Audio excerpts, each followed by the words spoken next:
자, 이거 자, mulai lanjut. Mulai lagi.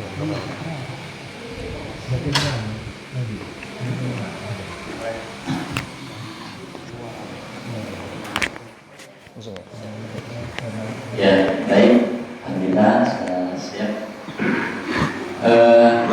Baik, Bapak, Ibu-ibu, hadirin sekalian, marilah kita mendengarkan kajian pada malam hari ini yang akan disampaikan oleh Ustaz kepada beliau.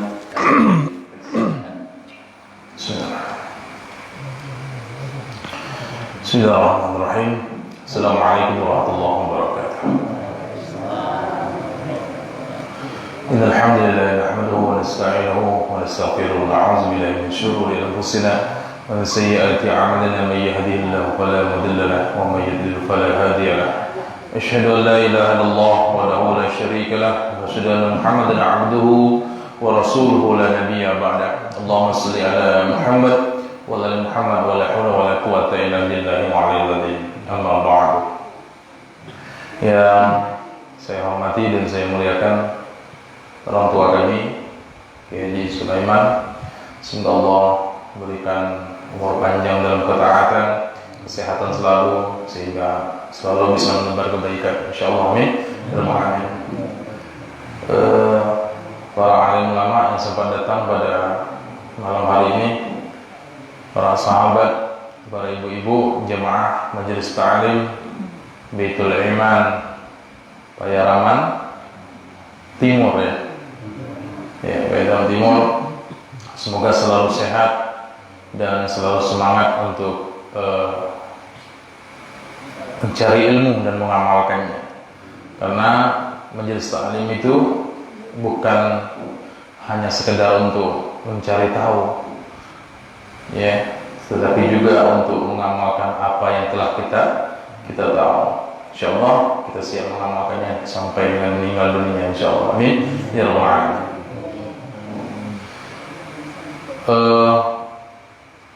Kita juga mohon doa untuk kesembuhan Ustaz Suwandi, karena sampai saat ini sudah menginjak hari keempat beliau masih kurang sehat. Tadi sudah kami bawa tukang urut, tukang terapi, tetapi karena beliau masih kondisi lemas, jadi belum bisa diterapi. Nah, itu termasuk malam ini kita akan bahas masalah itu malam ini. Jadi beliau ada uzur, jadi 4 hari sampai hari ini beliau tidak sholat berjamaah di masjid.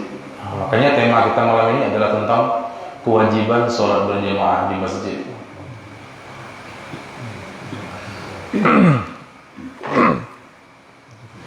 Bapak Ibu yang Allah Subhanahu wa taala, semoga seluruh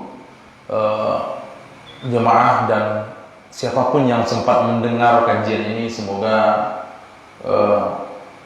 bisa mengambil hikmah dan ilmunya dan mengamalkan apa yang kita sampaikan. Bapak Ibu yang Allah Subhanahu wa taala, Islam itu, rukun Islam itu terdiri dari berapa? 5. Yang pertama syahadat, yang kedua salat, yang ketiga apa? Puasa di bulan Ramadan, yang keempat zakat, yang kelima haji bagi yang mampu.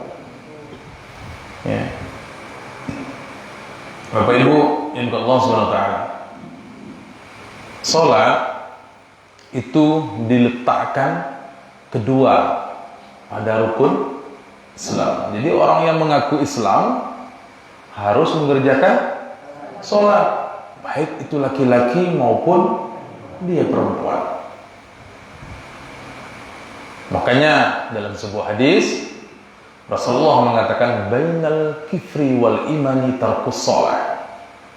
Yang membedakan antara orang kafir dan orang yang beriman adalah yang meninggalkan sholat. Makanya Umar bin Khattab pernah mengatakan, tidaklah disebut seorang muslim orang yang meninggalkan sholat. Tidak ada alasan kecuali bagi kaum perempuan. Kalau perempuan ada uzur namanya, jadi boleh dia tidak sholat. Kalau laki-laki tidak ada uzur untuk tidak sholat. Ya.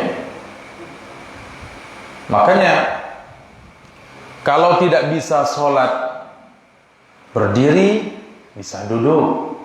Tidak bisa duduk, bisa berbaring. Tidak bisa berbaring, boleh menggunakan isyarat. Tidak bisa isyarat lagi, sudah selesai berarti. Kita sholatkan sama-sama. Itu. Okay.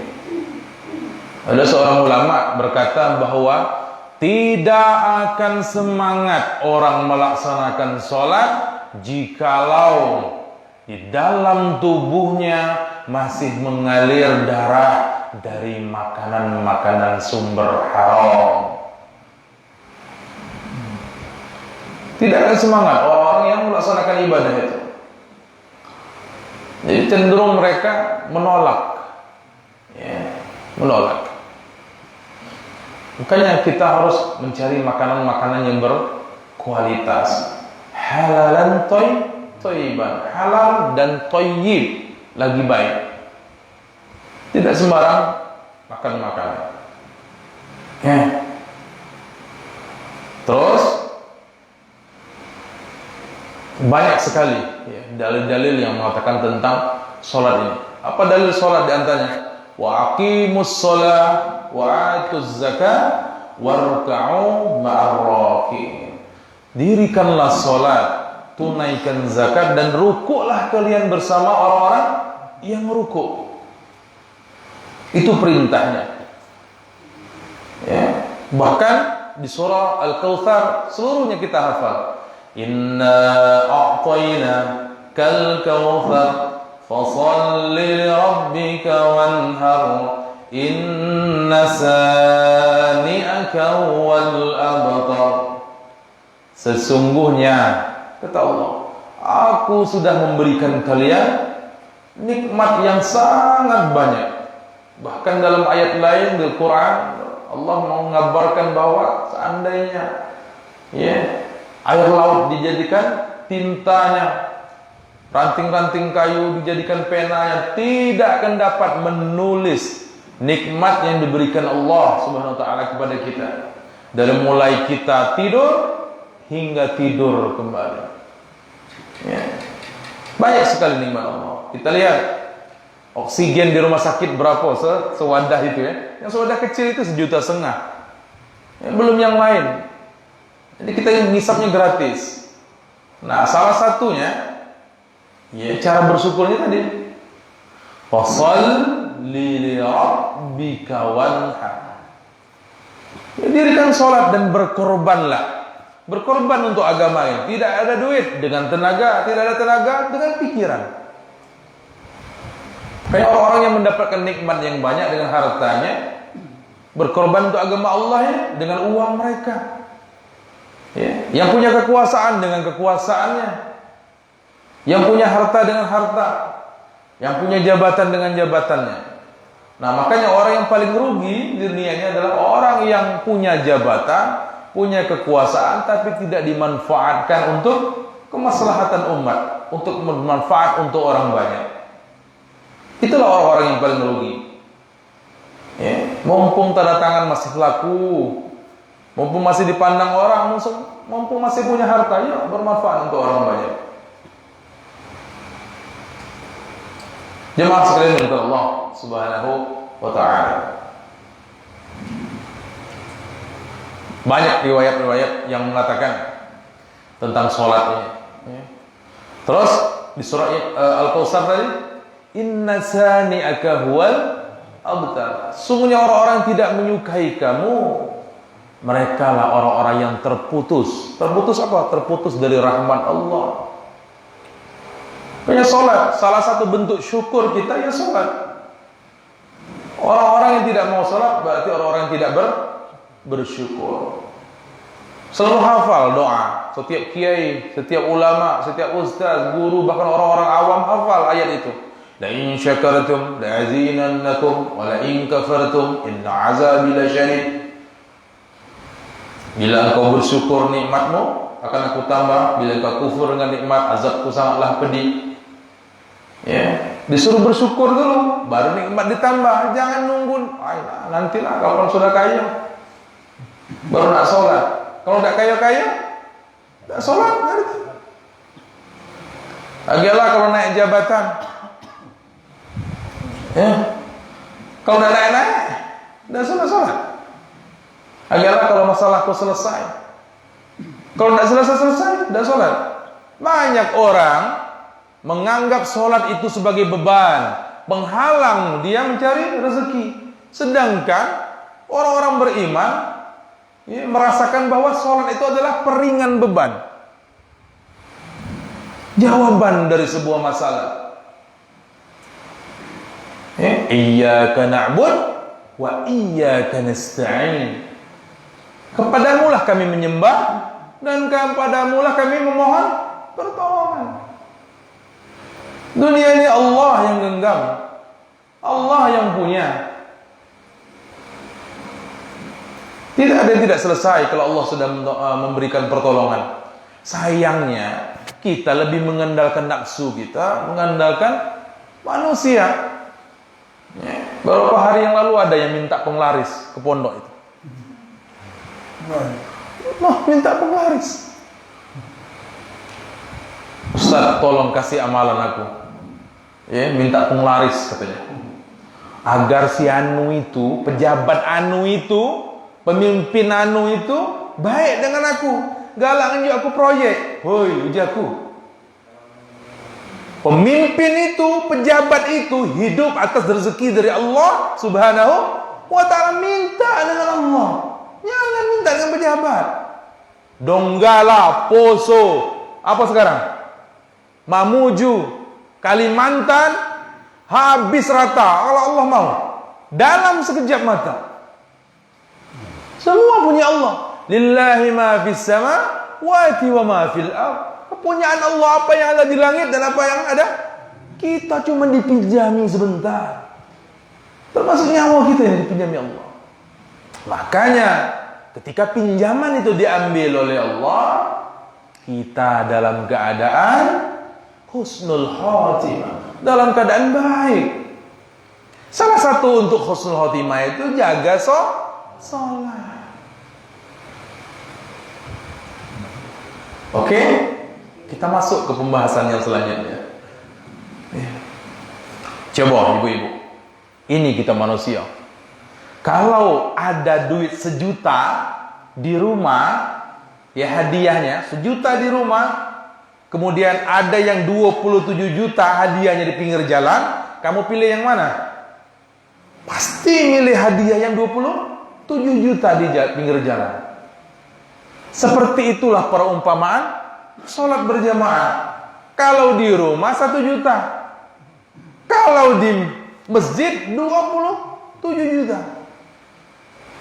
Sayangnya kalau untuk urusan dunia kita hoji ngejarnya. Tapi kalau untuk usaha akhirat, dia ratatnya 1 juta ya. Karena duitnya tidak terlihat. Ini kita hitung-hitungannya kalau untuk soal akhirat, wah pelitnya. Ya.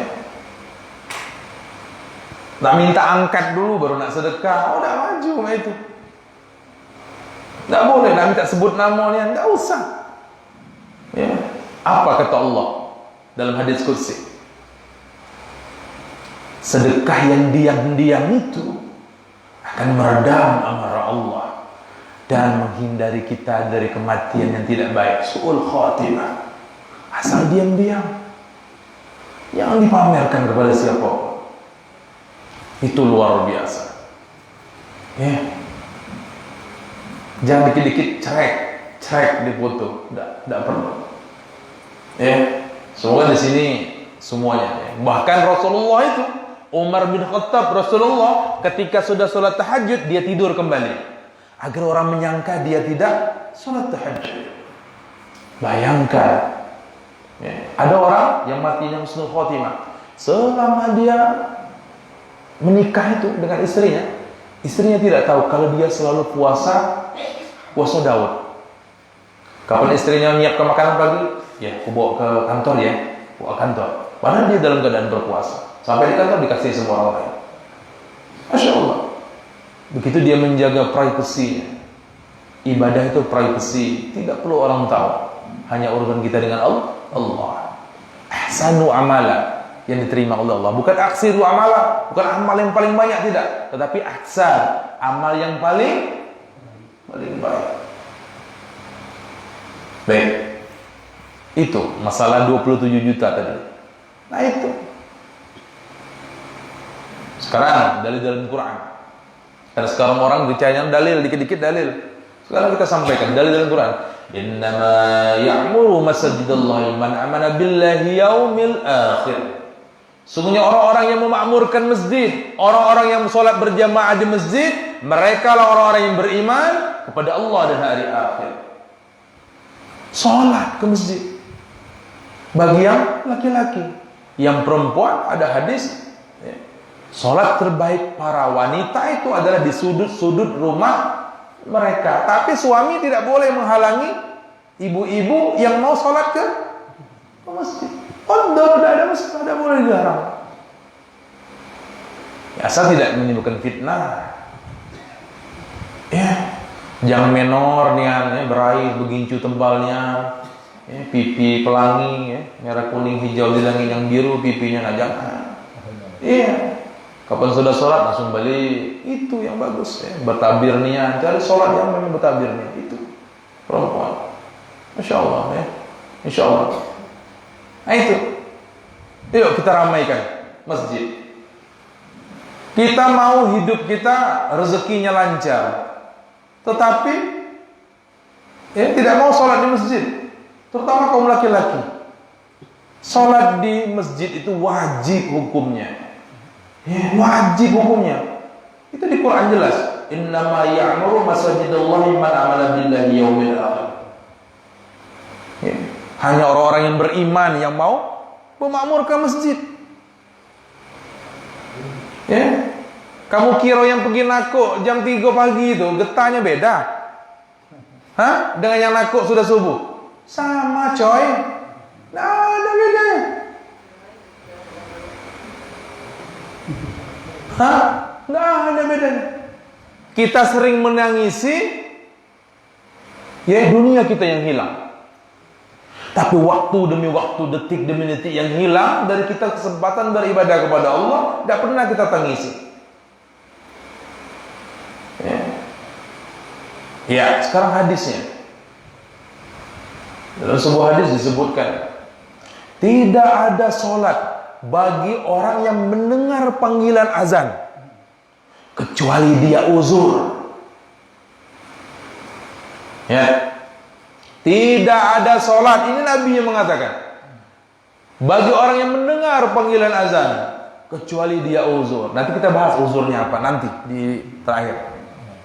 Apa-apa saja uzur yang membolehkan kita tidak sholat ke masjid untuk yang laki-laki, yang perempuan. Ya, jadi tidak boleh gitu. Kapan dengar azan wajib mendatanginya. Dalam sebuah hadis lain, ada seorang yang buta dan tua menghadap Rasulullah SAW. Ya Rasulullah, aku mohonkan keringanan untukku. Aku ini tua dan buta dan tidak ada yang menuntunku untuk pergi ke masjid sholat. Apa jawaban Rasulullah? Kau dengar suara azan itu? Kau dengar suara azan itu? Maka kau wajib mendatanginya, walaupun kau harus merangkak. Bayangkan, orang yang buta pun tidak dapat keringanan dari Rasulullah untuk sholat di rumah, harus di masjid. Bagaimana dengan orang yang sehat, yang tidak buta, yang sehat perkasa, mendatangi undangan? Oi, kita terbalik, undangan manusia takut kalau di absen orang yang, apalagi pejabat misalnya undang. Pakaian hebat. Sedangkan di Quran jelas, khuzu zinatakum ya bani Adam khudhu zinatakum inda kulli masjid. Ya anak Adam, pakai perhiasanmu, pakaian terbaikmu setiap kali kamu masuk masjid. Pakai baju partai, coblos nomor ini nomor itu, pakai baju kecap ABC.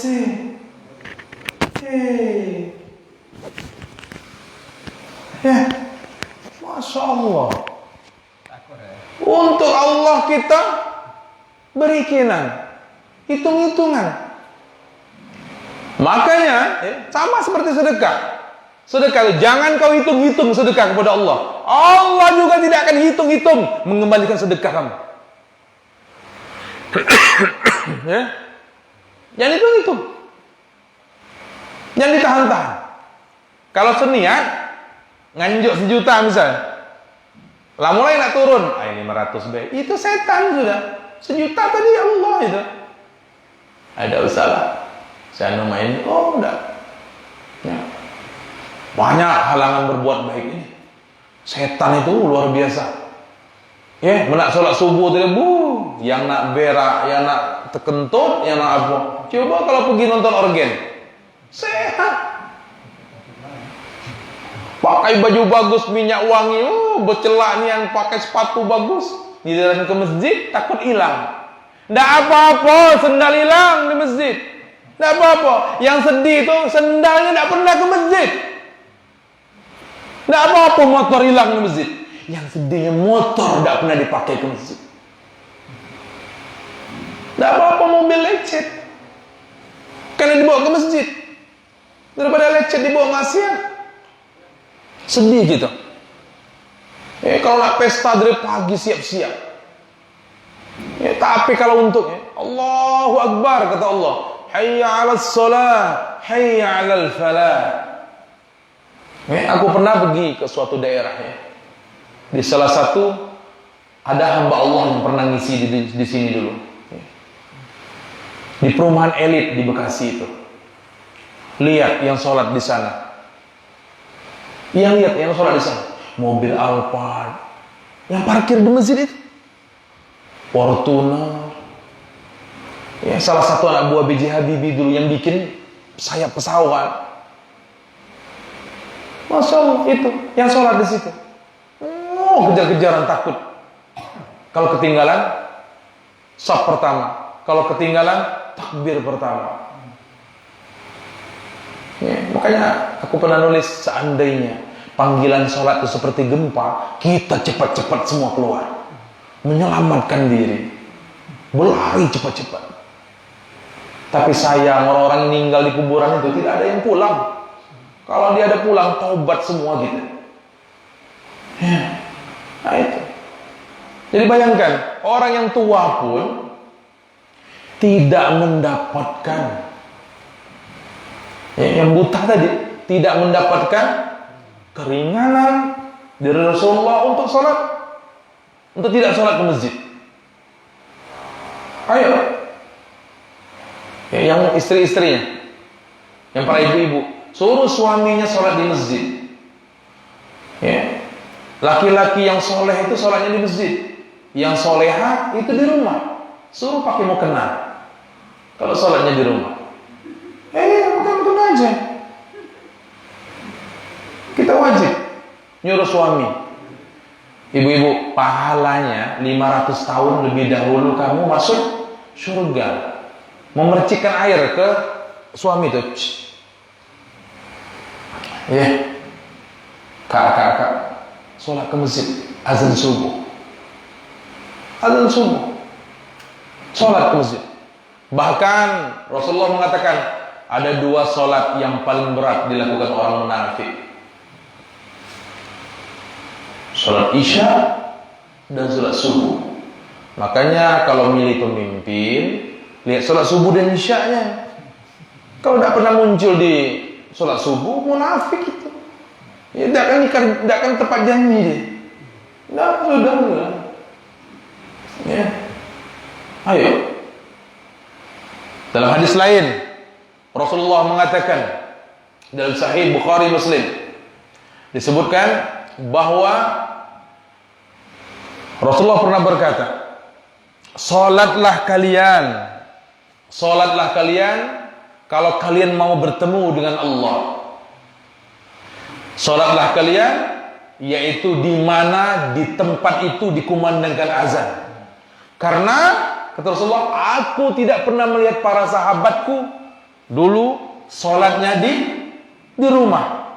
Semuanya salat di masjid kecuali kaum munafik. Orang munafik itu salatnya di rumah. Bahkan dalam hadis lain lebih kejam lagi hadisnya. Rasulullah mengatakan, aku ingin ada orang yang mendirikan salat dan mengimami mereka. Kemudian aku berkumpul dengan para anak muda, kukumpulkan mereka, kusuruh mereka mengumpulkan kayu bakar dan membakar rumah orang-orang yang tidak mau mendatangi panggilan salat. Yaitu salat di masjid. Itu Rasulullah mengatakan. Apalagi yang sudah tua-tua harus semangat itu. Yang muda juga pasti itu harus semangat. Ingat tadi, para ulama mengatakan, saking kita tidak semangat sholat di masjid, melaksanakan sholat berarti masih ada daging haram, masih ada darah haram yang kita tumbuh di tubuh kita. Ayo, semangat, ajak keluarga. Kita ini miris ya, ibu-ibu. Miris. Waktu masih hidup, dak galak kiai. Wajib. Tidak mau mereka sholat di masjid. Iya, wajib itu di masjid. Pas dia mati, ngumpulkan uang rame-rame sholat di rumahnya. 2 kali mereka bermaksiat kepada Allah. Na'udzubillah min dzalik. Coba tanya. Zaman siapa? Saya hadirkan satu hadis saja yang mengatakan Rasulullah ketika ada kematian mengumpulkan orang sholat di rumahnya untuk mengingat kematian. Tidak ada satu, tidak pernah satu pun tanya kiai manapun, para ahli hadis manapun, tidak ada. Ya, yang sedihnya lagi, waktu lagi hidup tidak galak muka Quran, muka yang tidak galak, apalagi maconya. Pas mati bayari orang, ngumpuli orang di rumah rame-rame macam Quran. Allahu Akbar. Lagi nak hidup dulu, nak ibadat, malah mati berhenti. Habis cerita. Mau ucapan bro. Semoga dapat beristirahat dengan tenang, Mbak. Kalau kamu dengan tenang, baru mulai siksaannya di kubur tuh.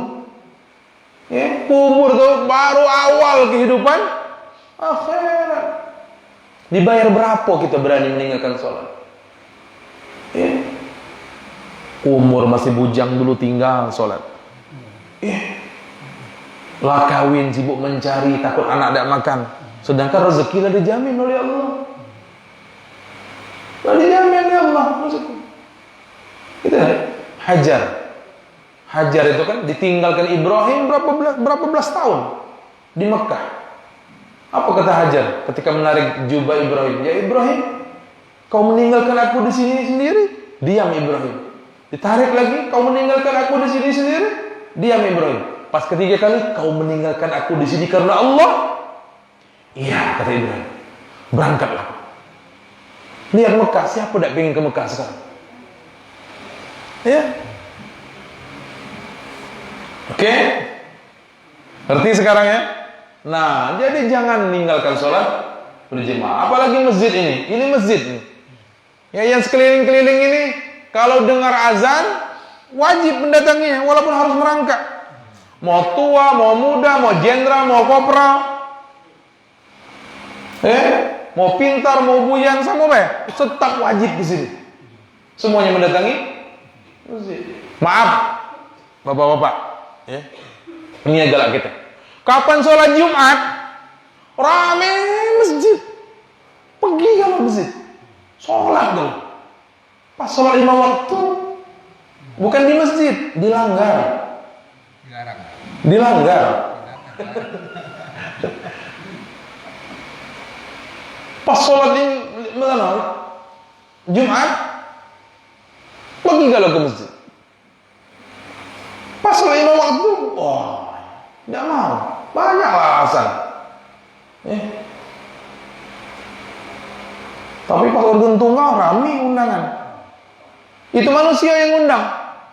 Tapi kalau Allah yang undang, yang punya nyawa kita, yang punya bumi ini, yang undang kita tidak mau datang. Mulia mana manusia dengan Allah? Allah Rabbul Alamin, Allah Azzal Jalali wal Ikram, yang maha mulia, maha tinggi. Kadang-kadang azan berbunyi, organ lanjut. Bahkan aku pernah nemukan sebuah hadis yang mengatakan pestanya orang-orang kafir dulu pada zaman Rasulullah mirip dengan pesta kita sekarang. Apa miripnya? Jadi 3 hari. Hari nikahnya, hari bekolanya, hari resepsinya. 3 kali.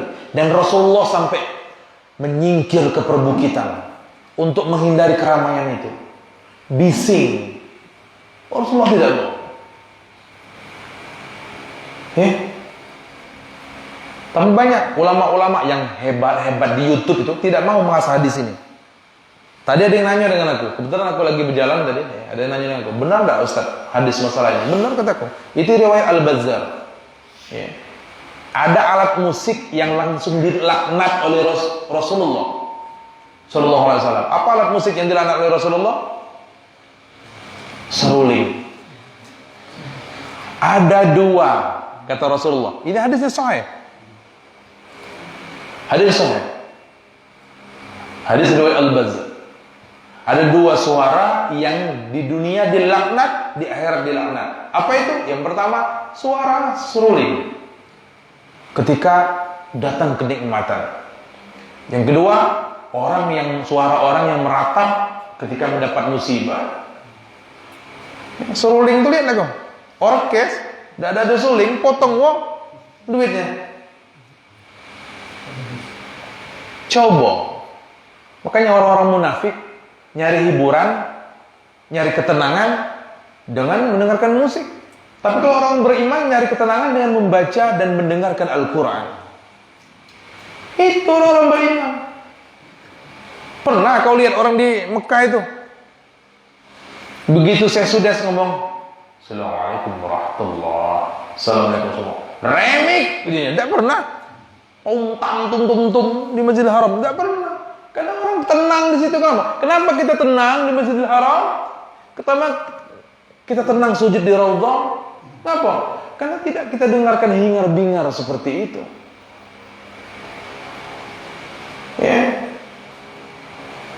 Itu menumbuhkan kemunafikan. Kayaknya jangan ajari anak-anak dengan nyanyian. Ajari anak-anak kita ngaji. Jangan lagi jadi TikTok. Joget-joget ada itu putus suara malu gitu. Anak-anak nunggit di depan kamera dia upload. Apa bagusnya? Na'udzubillahi min dzalik. Awasi anak-anak kita. Bayangkan kita beli handphone itu mahal-mahal, tetapi kita dikendalikan oleh handphone itu. Baik, Bapak Ibu yang Allah Subhanahu wa taala. Bahkan ada syekh yang mengatakan, ditanya oleh muridnya, "Ya syekh, bagaimana kedekatan orang-orang dahulu dengan Al-Qur'an?" Saya itu menjawab, seperti kedekatan kalian dengan handphone sekarang. Dikit-dikit buka handphone, dikit-dikit buka handphone, dikit-dikit buka handphone. Tidak pernah buka Quran. Bukalah Quran, bacalah Quran. Kita lihatlah, kapan buka pagi-pagi, kepoi status sianu apa? Kepo dengan status orang sudah. Sekarang kepolah dengan status Allah dalam Quran. Tulisan orang di WA itu dibaca sampai selesai. Tapi tulisan Allah yang nulis dalam Quran tidak pernah kita baca. Dalam hadis yang mengatakan bacalah Quran kata Rasulullah, karena bacaan Al-Quran akan mendatangkan syafaat bagi pembacanya nanti. Kadang-kadang benar ya omongan orang-orang tua kita dulu. Aku masih ingat omongan kakek nenek dulu, gede-gede kita dulu. Itu bacalah Quran, kaki penunjuknya itu jadi pengayuh ujinya. Quran itu jadi perahu kau selamat nanti di akhirat. Kadang-kadang benar, karena itulah syafaat untuk kita. Anak-anak beda sekarang. Zaman dulu, begitu sudah maghrib, rame rumah kiai itu, orang-orang ngaji. Sekarang kau cari. Cari. Sore-sore ada ibtidak. Ya mungkin di sini masih. Coba daerah lain. Sibuk dengan handphonenya anak. Makanya aku pernah nulis mengatakan, lihat, kalau anak-anak kita susah diajak sholat, anak-anak kita susah disuruh sholat, coba tanya dalam hati, dari kecil sampai dia sekarang, pernahkah kau ngajari dia sholat? Pernah kau menampilkan sholat 5 waktu depan dia? Atau kau ngajak dia ke masjid? Sering. Ajari anak sedari kecil. Makanya kalau mau dapat pahala yang berlipat-lipat amal jariah, salah satunya adalah ajari anak-anak kita belajar Al-Fatihah. Tanya anak-anak, yuk coba. Nyetor semua ayat coba. A'udzubillahi minasyaitonir rajim. Sampai selesai. Itu akan dibacanya sampai dengan kita meninggal dunia. Dibaca terus setiap kali dia sholat. Kita terbaliknya enggak mungkin. Giliran diundang oleh manusia cepat datang. Diundang oleh Allah, udah mau datang. Sedih gitu. Terakhir, sebelum kita lanjut yang tadi masalah uzur, lihatlah Bapak Ibu insya Allah SWT. Kita ini apalagi daftar haji sekarang wajib, ya. Itu daftar tunggunya, masa tunggunya, daftar haji hari ini misalnya, itu 21 tahun masa tunggunya. Umrah, ya langsung bisa berangkat misalnya. Untuk apa pergi umrah tuh? Nak ngapa lah? Sholat di Masjid Nabawi dan Masjidil Haram. Tapi pas balik haji, balik umrah, nggak galak ke masjid. Gratis pada rumahnya, nggak bayar. Apa lah beda? Makanya disuruh berwudu. Ada hadis mengatakan, berwudulah ketika orang-orang yang berwudu dari rumah dan dia berjalan menuju panggilan Allah, maka dia akan diampuni oleh Allah dosa. Makanya disuruh disunahkan berwudu di rumah. Kecuali batal, boleh berwudu di masjid. Disuruh berwudu di rumah. Langsung berjalan. Ya, kaki kanan ya, membawa rahmat Allah, kaki kiri membawa ampunan. Tidak mau kita. Ibu-ibu ya, walaupun ngantuk ya, itu. Kayaknya kalau aku ilmunya, aku ngajari anak-anak di masjid, di pondok ya, kamu tidak akan ngantuk kalau kamu nganggap itu ilmu. Tidak akan ngantuk. Oh ini ilmu, takut terlewatkan. Ya, insya Allah mudah-mudahan. Nah, aku lupa lagi aku sampaikan apa terakhir tadi. Nah jadi itu, kita tahan bayar mahal, tahan 25 juta, tahan 30 juta. Demi apa? Sholat di sana. Tapi ketika pulang, nol hasilnya. Nol. Tidak mau, makanya tidak akan semangat kita nak sholat 5 waktu ke masjid kalau masih ada harta haram dalam diri kita. Tidak semangat kita. Nakuk ngiyuk kan. Jadi tukang timbang malam, ngurangi timbangan. Nah, sudah cocok. Masya Allah ya. Baik, Bapak Ibu, jazakallahu Allah Subhanahu wa taala. Kudoakan semoga dapat hidayah orang-orang tidak mau ke masjid. Ya, kita doakan dulu. Makanya ada doa. Rabbi ja'alni muqimas shalah wa min dzurriyyatina rabbana wa taqabbal doa. Ya Allah, jadikanlah kami ini orang-orang yang tetap mendirikan salat. Wa min dzurriyyatina, dan keluarga-keluarga kami, zuriat-zuriat kami. Mau 7 keturunan kek, mau berapa puluh keturunan kek, tetap jaga salat. Rabbana wa taqabbal, ya Tuhan kami yang Maha mengabulkan doa. Itu. Kalau nak ngamalkan anak-anak sholat susah sholat, doanya itu. Ya. Baik, kembali tadi, ada orang buta itu tidak mendapatkan uzur keringanan dari Rasulullah SAW. Nah, sekarang siapa-siapa yang boleh mendapatkan uzur?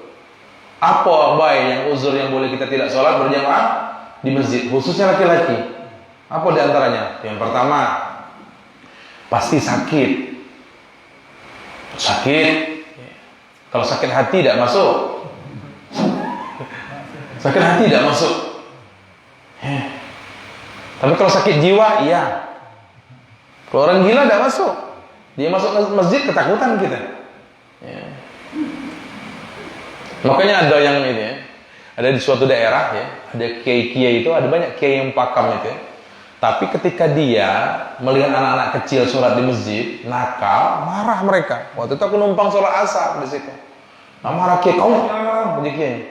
Juga jangan kiai dimarahi. Nakal dia. Ujiku yang nakal itu, yang di rumah-rumah tuh, nah tua-tua, ada main asar di sini, marahin yang muda ini. Diam kiai itu. Oh lo nak jungkir balik. Nih di Madinah itu pakai kereta. Di Masjid Nabawi itu juga pakam. Mudah di sini. Jam 2 malam pakai sepeda. Ada yang marah. Kenalkan mereka masjid. Boleh jadi tahun ini mereka nakal. Mau main-main di belakang kita. 10 tahun ke depan mereka yang jadi imam di masjid itu. Mereka yang menyolatkan mayat kita. Biarkan anak-anak kecil ajak ke masjid, tidak apa-apa. Caranya ya di dekat kita, sholatnya jangan taruh di belakang, begocoan mereka. Taruh dekat kita bapaknya. Oh, mantap-mantap dulu ya, sholat nanti, sholat. Itu caranya. Kamu ya di belakang. Ya. Yang tua-tua datang terlambat, budak-budak duluan, kau belakang, budak kecil. Dia tahu pahalanya duluan ya. Kalau sabda depan itu dapat onta ya. Jadilah yang kita terlambat sedekah ayam, alhamdulillah ya. Nah itu. Jadi sakit. Yang kedua, hujan deras. Jadi kalau hujan deras, tidak apa-apa kiai. Tidak apa-apa kita ke rumah aja sholatnya. Yang ketiga, bila takut mendatangkan mudarat. Contoh corona ya. Corona misalnya. Ayat takut. La darar wa la dirar. Jangan memberikan mudarat, jangan jadi mudarat. Ya. Jadi boleh kita tidak sholat di masjid. Kalau kita takut dapat mudarat misalnya. Gempa bumi. Ya jangan sholat. Ngeri gitu. Nak sholat mana sibuk menyelamatkan diri. Ya, itulah contohnya Bapak Ibu. Ada orang bawa TV-nya pas gempa, lari menyelamatkan diri, tinggal kopi lagi dipegang nyampak kan, tinggal handphone mahal tinggal, semuanya tinggal, tidak ada yang dibawa. Ya, artinya hanya menyelamatkan diri masing-masing. Ya, nanti di akhirat tidak ada lagi yang namanya sogokan, tidak ada lagi. Hanya untuk malaikat tidak ada lagi, tidak sholat. Ular sejak akra itu, makan kita. Ya. Baik. Kemudian, ya, kalau memang kita dalam keadaan dalam perjalanan yang lebih dari 86 km, ada dalam riwayat lain 82 km. Ya, mana yang benar? Benar semua. Boleh dijamak sholatnya. Boleh dijamak. Itu diantaranya. Boleh kita tidak mendatangi sholat ke masjid. Tapi kalau yang selain itu tidak boleh. Ya. Baik, demikian kira-kira yang ingin saya sampaikan. Ini sudah jam 9:30. Ya. Kenapa? Apa? Oh, tambah lagi dikit. Ya. Aku takut nanti ibu-ibunya sudah banyak yang ini. Kalau bapak-bapak oke. Ya. Nah, itu. Jadi oleh-olehnya itu. Kita jangan sampai melalaikan sholat satu detik pun. Ya. Pokoknya kapan azan datang. Azan datang. Ya. Di antaranya ada hadis yang mengatakan barang siapa sholat 4 rakaat sebelum zuhur dan 4 rakaat sesudah zuhur, maka Allah akan hindarkan ia dari siksaan api neraka. Jadi bukan 2 rakaat, 4 rakaat. Makanya di pondok itu dipraktekkan. Ya, dipraktekkan. Ya, belum bisa pergi umrah, belum bisa pergi haji. Duduk di masjid, kalau untuk laki-laki sudah sholat subuh, tunggu sampai dengan sholat syuruk. Sudah sholat syuruk, balik. Sholat syuruk, ya, fadilahnya sama dengan umrah dan haji. Makanya sholat subuh itu memang beratnya, luar biasa. Kalau kau tahu keutamaan sholat subuh, maka kau akan mendatanginya dengan merangkak, kata Rasulullah. Banyak sekali hadis yang mengatakan seperti itu. Ya. Kecuali kita kesiangan misalnya. Kesiangan. Ya, kesiangan itu pasti itu, manusiawi. Ya. Apalagi sholat tahajud ibu-ibu. Perbanyaklah sholat tahajud. Ada masalah, tumpahkan. Jangan sedih. Mata boleh perih. Ya, mata boleh perih.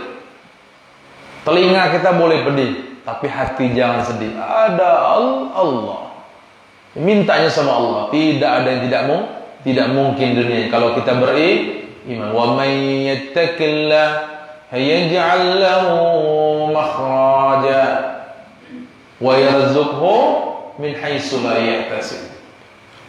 Barang siapa beriman kepada Allah, Allah akan memberikannya makhraja, ya, jalan keluar dari setiap masalahnya. Wa yarzuqhu min haitsu la yahtasib. Allah akan mendatangkan rezeki dari jalan yang tidak disangka-sangka. Baik, sebagai terakhir aku akan menceritakan 2 buah cerita yang memang aku alami sendiri, ya. Dan orang itu berkonsultasi dengan aku. Ini perihal sholat, ya. Cerita yang pertama adalah datang dari seorang hamba Allah yang dia dulu supir, ya. Supir, kemudian gajinya lumayan besar di Palembang itu. Gajinya besar. Kemudian ya bekerjalah, ya, dia berapa bulan. Akhirnya suatu hari sekitar jam 4, aku ingat itu hari Jumat, dia telepon aku. Ustaz, katanya, sambil gemetaran, apa suara kau gemetaran, kata aku. Katanya, aku takut, katanya. Takut ngapa ya? Kawan aku barulah tabrakan dan meninggal dunia, terkimpit, mati. Hari Jumat, sholat Jumat, enggak, segala macam. Kau sholat Jumat, sholat tapi agak terlambat, katanya. Aku ini mungkin gaji besar. Gajinya besar. Setiap kali dia narik itu sekitar 150.000 upahnya. Bayangkan kalau dia sanggup narik 3 kali dalam sehari, berarti 450.000. Bayangkan sehari, itu godaan dunia. Tapi dia ngomong apa? Tapi hati aku hampa, Ustaz. Zuhur jam 2 lewat. Ya. Kan ada hadis yang mengatakan salah satu ciri orang-orang yang ahli surga itu adalah orang-orang yang menunggu sholat. Nunggu sholat itu adalah, kiai, misalnya maghrib, tidak pulang lagi, nunggu sampai isya. Jelas yang diisi sholat awabin, diantaranya orang-orang yang bertobat sholat awabin, kan? Nah itu. Kemudian sholat taubat diisi seperti itu. Baca Quran sampai dengan isya. Sudah isya, baru pulang. Baru dia pulang. Kayaknya Rasulullah itu sunnahnya makan sudah isya. Nah itu. Nah, salah satu lagi amalannya sudah subuh, tidak pulang lagi. Nah, ini lagi dipraktekkan. Di pondok kita dipraktekkan, ya. Termasuk kita pribadi belajar sekarang. Kayaknya kalau istri di rumah nanya, nah, ngapa tidak pulang? Ya, pasti dia sudah tahu baca Quran. Selesaikan Quran itu. Ya. Kapan diduduk, ternyata baca 1 juz sehari. Masya Allah. Tidak sampai, cukup dengan dari sudah subuh sampai dengan syuruk. Atau diselesaikan dengan duha misalnya. Bisa selesai 1 juz. Kecuali juz 15 misalnya agak panjang, kan. Nah itu. Nah dia cerita sama aku nih galau, Ustaz, kata anak muda sekarang. Mana lah, katanya, ini gaji besar tapi aku takut. Takut, kata aku. Ingat, kata aku, ya, tidak ada kesempatan kedua. Orang-orang yang di dalam kubur itu, seandainya dia pacak berpinta hidup lagi, cuman pintanya itulah dua. Nak sholat, nak sodakoh. Dua itulah. Karena dia tahu di alam barzah itu sholat dan sodakoh itu yang paling besar nolong. Yang lain itu hanya tambalan. Akhirnya dia memutuskan, mana Ustaz, tolong, ada tak kira-kira orang nak nyari loka, supir katanya. Aku nak berhenti, tak tahan aku katanya. Akhirnya berhenti. Kucarikan, alhamdulillah sekarang jadi supir kawan aku. Lumayan gaji. Gajiku cukup, alhamdulillah. Yang penting cukup. Ulu aku mainilah, tak usah lebih. Yang penting aku pacak solat, aku ingat dengan Allah. Daripada aku banyak, aku lupa dengan Allah. Mantap ujiku kau. Alhamdulillah sampai sekarang istiqomah, solat ke masjid terus. Kapan ada masjid, solat. Kebenaran yang di sopirnya kiai pula cocok je ku akor kau. Nah, itu cerita yang pertama. Nah, cerita yang kedua tentang, nah ini masih balik-balik ke musik tuh lah tapi. Salah satu dulu ada biduan terkenal ya di Palembang itu. Ya, sering curhat dengan aku, cerita Mama Ustaz. Jadi sering sedekah ke pondok itu. Tapi dia ini galau, tidak tenang aku nih. Tidak tenang aku Ustaz. Dia ini punya anak ya, dia ini janda ya, siko anaknya. Dia cerita kalau aku berhenti, mak mama pengeluaran aku ini banyak, nak bayar kosan. Kurang-kurang ada kreditan pula anak sekolah. Jika kau percaya dengan Allah, orang yang meragukan rezekinya, berarti dia harus belajar dari bayi. Kopek yang dalam perut itu, nako tidak, PNS bukan. Hah? Pernah kau nyengok bayi keluar ke kalangan, jual pempek misalnya, atau jual nanas ngapo, nak bakal beli susu? Tidak ada. Siapa orang paling bahagia, paling tenang? Anak kecil. Mak, beli es krim, mak. Dia tidak tahu maknya buntu, tahu ada. Pernah kau nyengok bapak anak kecil, tidak mau disuapi makan. Payuna, makan, tidak mau. Ngapa tidak mau? Bapak ada utang 30 juta di warung. Pernah dia ngomong itu? Tidak pernah, dia tidak mau tahu utang bapak emak. Taunya ada, taunya makan. Tidak mau tahu. Nah, orang paling bahagia anak kecil, tidak susah ya. Tidak susah ya. Akhirnya jika kau berdoa dengan Allah, berhenti. Kalau kau berhenti dari pekerjaan ini, Allah berjanji, barang siapa meninggalkan sesuatu yang haram, sesuatu yang tidak baik karena Allah akan ganti dengan yang lebih baik lagi. Berhenti dia. Alhamdulillah, ada berapa bulan sudah dia berhenti. Dia dilamar oleh seorang bujangan, ya, kerjanya satpam dan gajinya lebih dari 3 juta. Allahu Akbar, berhenti nih berarti kau juga.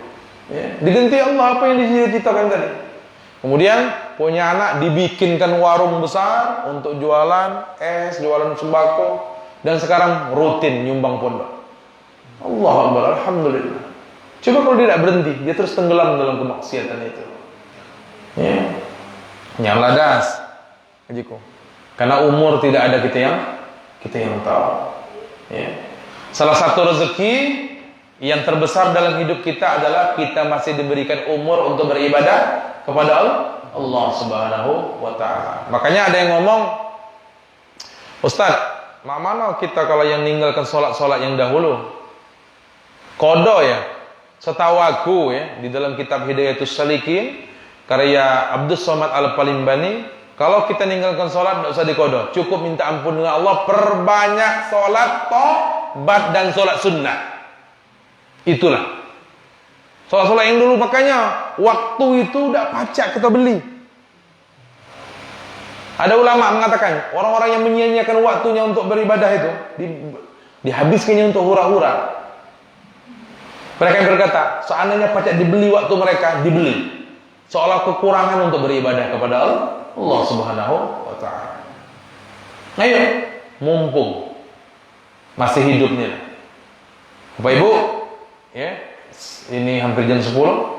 Pesan terakhir untuk kita semua dan untuk kami pribadi juga. Salah satu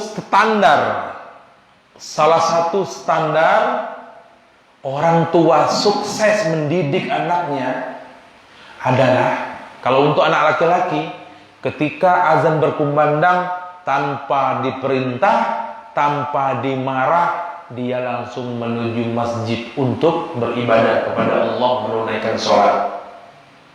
Itu standar kita sukses mendidik anak kita. Standar yang kedua untuk anak perempuan. Ketika dia keluar rumah, itu baru berhasil.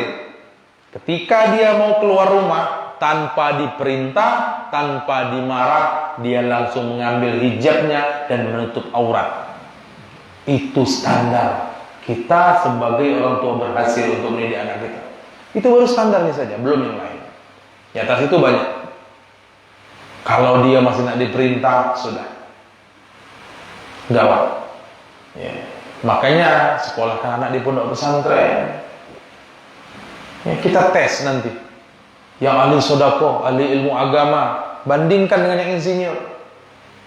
Ya, bukan kita menafikan ilmu-ilmu yang lain, tidak. Nanti tidak ditanya. Maaf Bapak Ibu yang memiliki Allah SWT, jangan tersinggung. Karir, jabatan, pangkat tidak ditulis di batu nisan. Yang kita bawa mati hanya amal kebaikan kita. Tidak ditulis S1, S2, S3, tidak ditulis. Tidak ditulis. Lihat Syekh Ali Jaber, ditulis. Syekh Ali Jaber Al-Hafiz, tidak. Yang di bawah hanya amal kebaikan. Ya. Salah satu, ya, aku manjang tali kelambu dikit, apa-apa ya. Ya. Salah satu kenangan aku dengan beliau, ini ya, boleh disaksikan yang siaran langsung. Salah satu kenangan aku dengan Syekh Ali Jaber adalah beliau pernah bercerita dengan aku. Itu salah satu jadi inspirasi kami, Pondok Al-Umar. Dia pernah bercerita bahwa guru beliau di Madinah itu pernah bermimpi 3 kali didatangi oleh orang, dikasih nomor handphone. Begitu dicek, ternyata nomor handphone itu punya orang Indonesia. Diteleponnya Syekh Ali Jaber, "Ya Ali, tolong kau telepon orang ini. Ini nomor handphonenya, kau telepon," katanya. "Untuk apa ya?" No? "Ya Syekh, ajak umroh," katanya. Sudah, Syekh Ali Jaber ditelepon. "Ini benar nomor orang Indonesia?" "Benar." "Tolong bapak si A, bapaknya tadi." Ya. "Benar bapak si A?" "Ya." "Bapak orang Indonesia?" "Benar orang Indonesia. Tinggal di mana?" "Di Bogor." "Ini saya mau bertemu kamu. Saya diperintahkan guru saya untuk menemui antum." "Fadhal, silakan." Datang. Di tengah jalan Syekh Ali Jaber berpikir, pasti ini kiai besar ini. Ya. Mimpi nomor handphonenya masuk ke mimpi gurunya tadi. Nomor handphone orang itu masuk ke mimpi gurunya tadi. Bayangkan, pasti orang mulia ini, bukan orang sembarangan. Dipikirnya jenggotnya pasti panjang, bersorban, berjubah, ya. Pasti kiai dipanggil orang ustaz. Begitu sampai Bogor, diketuk pintu, tok tok tok. "Assalamualaikum, kapan dibuka?" Berseluar pendek, pakai baju kaos. Na'udzubillah. Nih, ini wongnya. "Ya Syekh, masuk." Kemudiannya, "Aku nih diperintahkan guru aku ngajak kamu umrah." "Payo," dia. Berangkat, tidak ada keanehan. Berangkat umrah, tawaf, ya, sudah tawaf sa'i balik lagi ke situ. Nah, pas tawaf wada, dia izin dengan Syekh Ali Jaber. "Ya Syekh, aku izin sholat hajat 2 rakaat di depan Ka'bah." Fadhal. Nah, Syekh Ali Jaber ngurusi jemaah. Ditunggu 10 menit, belum balik. Disuruh ditunggu setengah jam, belum balik. Nah, belum balik. Disusul ke Ka'bah. Ternyata orang sudah ramai. Ternyata sang bapak ini meninggal dunia lagi sholat sujud di depan Ka'bah. Allah, Masya Allah, Barakallah. Ternyata memang orang mulia, ya, orang mulia. Akhirnya dimakamkan. Nah, pas pulang ke Indonesia, Syekh Ali Jaber bawa barang-barang bapak ini tadi, dibawa ke Bogor, ditemui orang tua. Ditanya ke istrinya, "Ya ibu, suami ibu ini orang mulia, orang hebat, orang yang dimuliakan Allah. Pasti ada amal-amal yang hebat dia." "Tidak ada. Pasti dia sering sholat tahajud, boro-boro sholat tahajud, tidur sebelah aku, ya ngorok." Aih, si Ali, makam tidak ada amalannya. Apa ini kiai? Hebat ceramah, boro-boro ceramah, ngaji tidak baca. Nah, jadi apa amalannya? Akhirnya ditanya dengan istrinya, ada tak amalan aneh? Ditanya, ada tak amalan aneh dia nih? Setiap hari yang kira-kira nyeleneh lah amalannya. Nyeletuk anaknya, ada ya Syekh katanya amalannya. Dia ini, kami ini, sebelah rumah kami ini ada janda lah tua dengan cucunya ditinggalkan oleh bapaknya, dengan emaknya, nggak tahu kemana. Lah tua dia, anaknya kecil, cucunya. Nah kami ini dimarahinya, kami ini di rumah ini tidak boleh makan sebelum janda dengan cucunya tadi makan, baru kami boleh makan. Ternyata amalan itu yang membuat si bapak tadi wafat dalam keadaan husnul khatimah. Bukan sembarang ibu, bukan sembarangan baca meninggal di depan Ka'bah itu, bukan pesanan, itu amal. Sama orang-orang yang meninggal sholat, lagi zikir, lagi baca Quran, itu amalannya, itu adalah amalan-amalannya memang istiqomah dilakukannya. Kita berdoa, semoga kita juga bisa mati dalam keadaan husnul khatimah. Makanya ketika kita sholat, kita berdoa kepada Allah, Allahumma inni as'aluka husnul khatimah. Ya, semoga Allah wafatkan kita dalam keadaan husnul khatimah. Terima kasih. Semoga dapat bermanfaat apa yang saya sampaikan. Saya minta maaf kalau seandainya ada perkataan tidak berkenan di hati kalian. Dan kembali kita sama-sama berdoa, semoga kita semuanya sehat. Allah mengangkat wabah corona ini dengan cepat agar semua orang-orang yang merindukan berjumpa dengan Rasulullah, ya, rindu dengan makam Rasulullah, ya, berziarah ke sana, ya, mengelilingi Ka'bah, meluk Ka'bah lagi, ya. Semoga kita semuanya bisa menjadi hamba-hamba Allah yang diundang olehnya menjadi tamunya, insyaallah. Amin. Ya Rabbal jazakallahu khairan. Kepada Allah mohon ampun. Kita tutup dengan doa kafaratul majlis. Subhanakallahumma wa bihamdika asyhadu an la ilaha illa anta astaghfiruka wa atubu ilaik. Akhirul kalam. Assalamualaikum warahmatullahi wabarakatuh. Alhamdulillah. Ustaz Karis, tolong lagi. Ada makan.